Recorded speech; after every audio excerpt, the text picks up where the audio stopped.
Bueno, muchas gracias por tan amable invitación. Tengo mucha expectativa de escucharles. Tengo la esperanza de aprender mucho de estas conversaciones que podamos tener estos 3 días. Yo soy psicólogo, lo cual va a señalar una perspectiva teórica que voy a plantear un poco más adelante. Y vengo de Cali, una de las ciudades que históricamente ha sido una de las más violentas del mundo y que aún lo sigue siendo, en un país caracterizado también por una altísima tasa de violencia homicida. De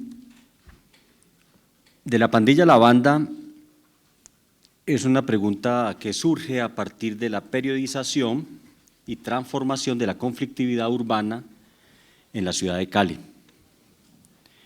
Como les decía, la ciudad de Cali es una ciudad especialmente violenta, con una tasa extraordinariamente estable a lo largo de 3 décadas, aunque recientemente ha descendido, hay que decirlo. Tuvimos tasas de homicidio 80, 90 por cada 100.000 habitantes, como les digo, muy estables, 70 durante largos periodos. En este momento estamos en 56 homicidios por cada 100.000 habitantes. Eso ha generado una interesante reflexión de parte, sobre todo, de los sociólogos de la Universidad del Valle, por ejemplo, en torno a la problemática y la fenomenología de la violencia. Y aunque nos falta mucho por descubrir aún, indudablemente el patrón de la economía ilegal del narcotráfico cumple un papel fundamental en el sostenimiento de la violencia homicida en Cali. Hay otras violencias, habrá que estudiarlas acotadamente, digamos, teorizando de manera más adecuada, pero en torno a la violencia generada por la economía ilegal de la droga, hay un asunto interesante con la periodización. Hay una etapa de la mítica fundación de los primeros carteles, los primeros narcotraficantes hacia finales de los años 60, principios de los 70. Hay algunas películas que retratan ese bucólico pasado de los primeros traficantes, pero indudablemente hacia los años 80 del siglo anterior y hacia los años 90 en particular, hay una consolidación extraordinaria de los carteles de la droga. Hacia los años 90, y esto debe ser interesante pues para los ciudadanos mexicanos, Cali era la capital mundial del narcotráfico,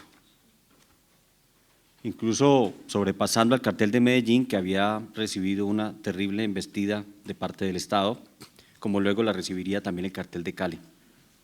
Hay un tránsito entonces de pequeñas bandas, de primeras organizaciones, de primeros procesos monopólicos, tanto del capital como de la violencia, de parte de estas estructuras llamadas carteles.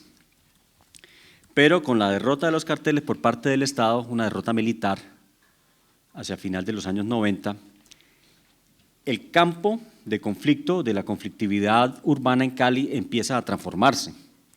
Por campo de conflicto entiendo actores, escenarios, intereses, que ha sido una manera como la sociología ha teorizado el tema de la violencia en Cali. Actores, escenarios, intereses y recursos. Hay una transformación importante porque los actores empiezan a cambiar. En un primer momento, con la fragmentación del cartel de Cali, la derrota del cartel del norte del Valle, la muerte de sus principales líderes, la extradición de los hermanos Rodríguez Orejuela hacia Estados Unidos, el negocio se fragmenta y queda lo que se denominó en cierto momento baby cartels, que son mafiosos con una ruta, ya no con el monopolio como lo tenía el cartel de Cali de la costa oeste norteamericana completa, o el de Medellín con la costa este, sino pequeñas rutas y ya una presencia cada vez más activa de México en este tránsito de la coca producida en Perú, Ecuador y Colombia hacia Estados Unidos. Se suman nuevos actores. A estos pequeños mafiosos se le va sumando una participación cada vez más activa de la hoy en día más o menos extinta guerrilla de la FARC. Las Fuerzas Armadas Revolucionarias de Colombia empezaron a involucrarse hacia el año 1984 en el negocio de la droga. Primero cobrando impuestos a los mafiosos que portaban droga, se denominó impuesto de gramaje, y luego participando cada vez más en etapas de la cadena productiva y la primera fase de exportación desde los puertos colombianos hacia el exterior. La FARC se vuelven muy activas, participan, como les digo, ya bastante en la cadena productiva, y hacia 2005 el gobierno de Colombia hizo una negociación con las fuerzas de las Autodefensas Unidas de Colombia, unas fuerzas paramilitares que habían surgido en los años 90 para hacer una suerte de guerra ilegal contra la insurgencia armada. También se lucraron de la droga, también financiaron su empresa militar con dinero del narcotráfico. Llegan a una negociación con el gobierno en 2005, sus principales cabecillas aceptan condenas de 8 años, luego son extraditados hacia Estados Unidos, y entonces el proyecto de contrainsurgencia desaparece. Hay una merma significativa de masacres contra líderes sociales, guerrilleros, colaboradores, etcétera, pero habría una suerte de paramilitares de segunda generación o una transformación de estos ejércitos en bandas criminales, fundamentalmente. Antes eran criminales también, pero ya no eran por lo menos contrainsurgentes, entonces estaban dedicados específicamente al negocio del narcotráfico. Entonces se configuran como el clan del Golfo o clan de la familia Úsuga, que dominan toda la costa atlántica y buena parte de Antioquia, que es como también al norte del país, y de manera relativamente espontánea estos reductos de fuerzas paramilitares se transforman en los puntilleros, en los caucanos, en el caso del Valle, en la empresa. Nuevos actores, nuevos tipos de conflicto, nuevos campos de interés. Buenaventura, por ejemplo, fue escenario de una violencia extraordinaria. Buenaventura es el principal puerto del mundo para exportar droga, yo creo. Es de donde sale a México, a Estados Unidos y al resto del mundo. Y en Buenaventura confluyeron todos los actores armados. Ya habían confluido antes, guerrilla, narcotraficantes, delincuentes, etcétera, y hubo una lucha muy intensa a partir de un momento en que se había consolidado la empresa, con mayúscula, como banda controladora, digamos, del tráfico de drogas y de las actividades ilegales en el puerto de Buenaventura, pero entraron en conflicto con el clan del Golfo, a quien un narcotraficante en busca de venganza le había ofrecido la franquicia del Valle del Cauca.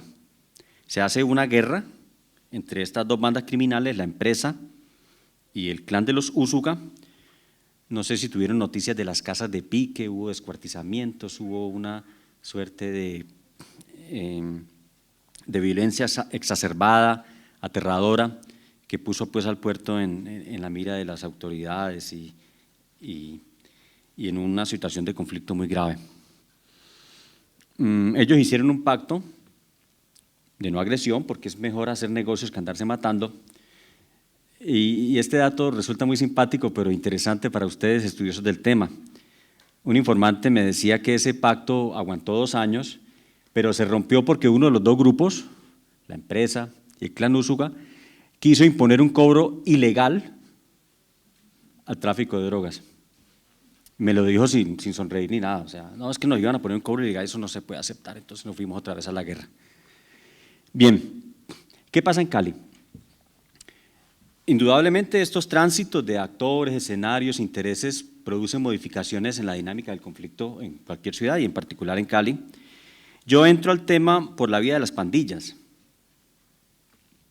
pero yo me encontré unas pandillas marginales, empobrecidas, unos jóvenes en los barrios más pobres de la ciudad, en una suerte de comunidades afectivas, fuertemente controladoras, identitarias, que ejercían la violencia de manera ritual y de manera emocional, básicamente como elemento de afirmación de identidad y su resentimiento y como elemento de inscripción en una cofradía masculina.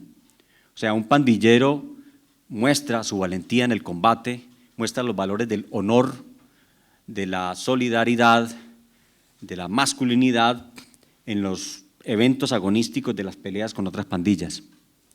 Me encontré entonces con un sistema cultural, el sistema cultural del honor, de la masculinidad y al que habríamos de sumarle la creencia en la santería. Eso me conecta con la antropología simbólica, a lo Clifford Geertz. Es decir, aparte de los elementos objetivos y materiales que producen la violencia, la lucha de actores por recursos escasos, existen elementos culturales, psicológicos, que sostienen esa violencia bajo la forma de representaciones y narrativas y prácticas que tienen significado para ese tipo de actores. Yo trabajaba con estos muchachos en un proyecto de rehabilitación de justicia restaurativa, pero de pronto algunos de estos muchachos hacia principios de 2000, no, más adelante, hacia 2010, estos jóvenes empiezan, algunos de ellos, a ser cooptados por bandas criminales. O sea, la pandilla de la esquina, del cuchillo, del fútbol, de la marihuana, de cuidarse unos a otros, se transforma radicalmente en otra cosa, por la penetración de la economía ilegal del narcotráfico y, como decimos en Cali, el narcomenudeo. Resulta que una vez instaladas las bandas criminales en Buenaventura y en Cali y en la zona del sur, decidieron explotar el mercado interno de consumo. Por supuesto que siguen exportando droga hacia acá hasta México y a Estados Unidos, pero decidieron que el mercado interno de consumo era un mercado importante.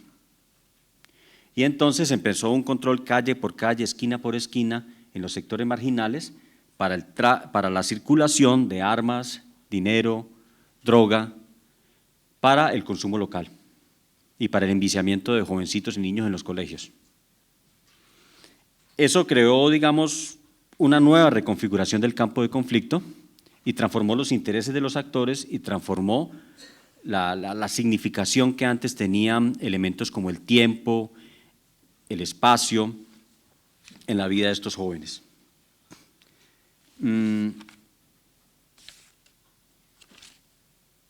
Para dar ejemplos, el tiempo.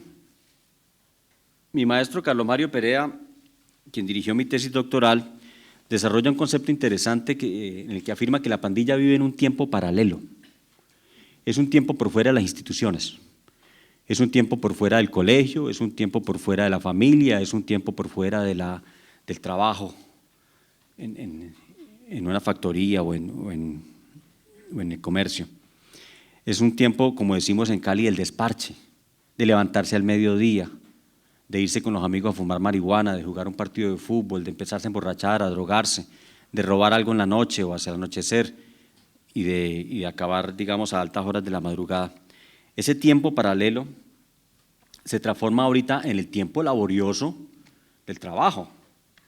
Al muchacho que destaca, ya sea porque sea muy violento, ese es un capital, ¿no?, en el mundo del delito, la capacidad de ejercer violencia sobre otros. Ese muchacho tiene lo que se llama fama y entonces ese muchacho puede ser llamado por una organización de la criminalidad organizada para que funcione como sicario. Otros muchachos que son inteligentes, diligentes para hacer lo que llamamos vueltas, llevar de aquí para allá un alijo de droga, llevar de aquí para allá unas armas, servir de campanero, avisar cuando viene la policía o los enemigos en las esquinas, etcétera. Son integrados a la economía ilegal del tráfico de estupefacientes. Transforman radicalmente su tiempo, les dan un celular y le dicen: esta es la oficina suya, usted tiene que estar pendiente de una llamada para que nos preste algún tipo de servicio y con eso recibe una cantidad de dinero que ya empieza a ser significativa.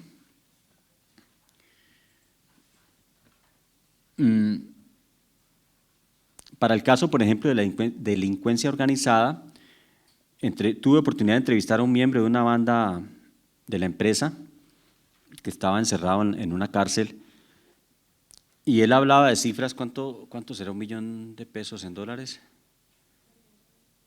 colombianos? ¿Cuánto? Reciben un sueldo mínimo básico de $320 al mes, trabajen o no trabajen, pero reciben primas de servicio por cada actividad que hacen, sea ir a cobrar, sea ir a amenazar, sea ir a asesinar. Y él me decía, yo tengo un básico de $350, pero yo puedo multiplicar esa cifra por 20, no por 10, por 20 en un mes si yo hago otro tipo de trabajos. Es decir, recibe el sueldo de un gerente. De otra parte, el espacio. El espacio para el pandillero es la esquina, es el espacio identitario. Su mitología personal como pandilla está marcada por todas las escenas de violencia y heroísmo en los enfrentamientos con otras pandillas. Las llamadas fronteras invisibles, así les decimos en Cali, son los límites entre una pandilla y otra, los límites territoriales definidos por un muerto. Les matamos a un miembro de la pandilla allí, entonces ellos no pueden pasar de aquí para allá porque saben que allí es el límite. Si lo hacen, entonces el límite se corre y puede moverse según pues se ejerza violencia un grupo contra otro. Pero con la delincuencia organizada eso ya no funciona así.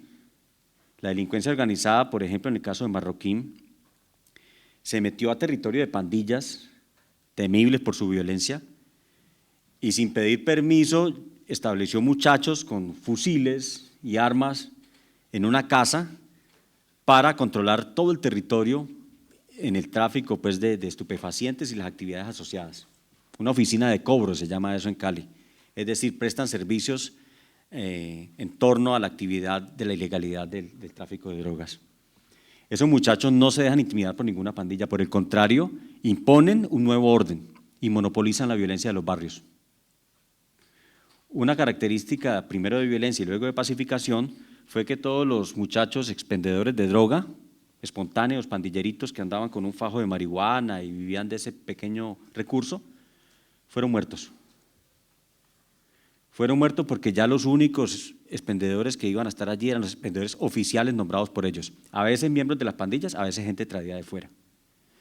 El espacio entonces no es el espacio del fútbol, de la identidad y los recuerdos, sino el espacio estratégico de corredores para la circulación de armas, droga, vigilancia y control territorial. Además de eso, además del tiempo y el espacio que cambia radicalmente, también tenemos un cambio en la significación de la violencia. Lo voy a dar con un ejemplo. La violencia pandillera estaba centrada en el punto de honor de la venganza.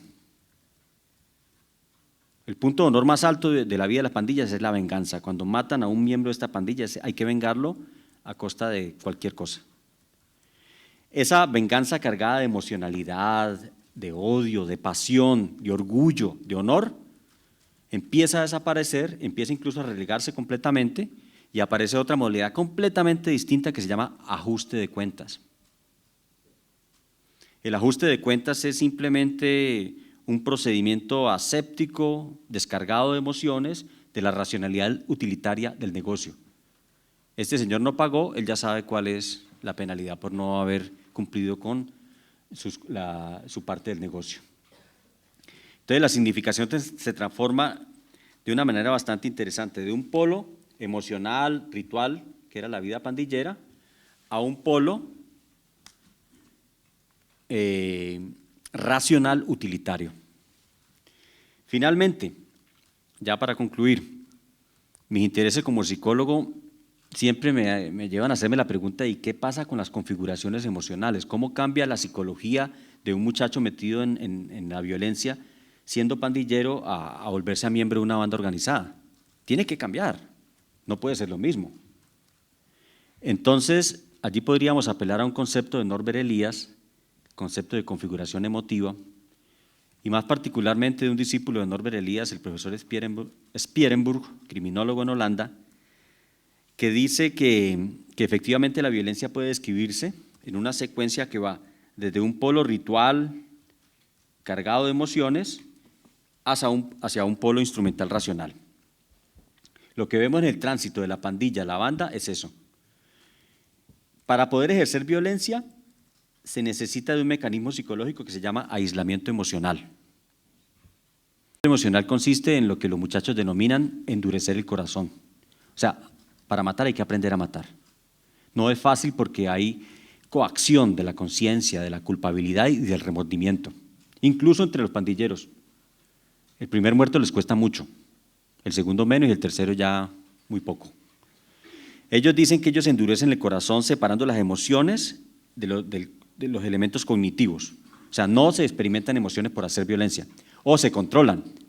En el caso del pandillero se controlan, porque el pandillero sí mata con rabia, mata con odio, mata con furia, pero controla la compasión y controla la culpa. Ellos avanzan en la delincuencia organizada a una violencia homicida, sin rabia, en el control perfecto de sus emociones, sin rabia y sin sentimientos, fría. Un negocio, una vuelta. Un sicario me decía en alguna ocasión, para mí matar a alguien es como fumarme un cigarrillo. Entonces uno ve psicológicamente de un proceso de aislamiento emocional, separemos lo cognitivo de los afectos, a un proceso de disociación del yo, en el cual perfectamente se puede tener lo que llamaríamos una doble personalidad. Delincuentes que entran y salen por una puerta que les permite asumir un lugar distinto. Delincuentes pertenecientes a la delincuencia organizada que son buenos padres de familia, buenas personas y gente amable.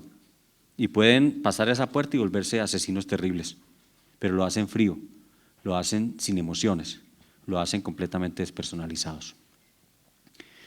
Para cerrar, yo creo que estos elementos son interesantes porque vinculan entonces elementos antropológicos y psicológicos de un proceso que ya está en curso. O sea, la criminalización de la sociedad y de cada vez aspectos más amplios del Estado implica un acomodamiento psicológico de los sujetos para ese tipo de actividad y un conjunto de representaciones y prácticas que la justifiquen. Y creo que este camino que están tomando ustedes es bastante interesante para mostrarnos esa frontera tan porosa entre el Estado, de la legalidad, la ilegalidad, entre los nuevos órdenes criminales y la manera que empiezan a administrar a la manera de paraestados, violencia, uso de recursos, participación política, etcétera.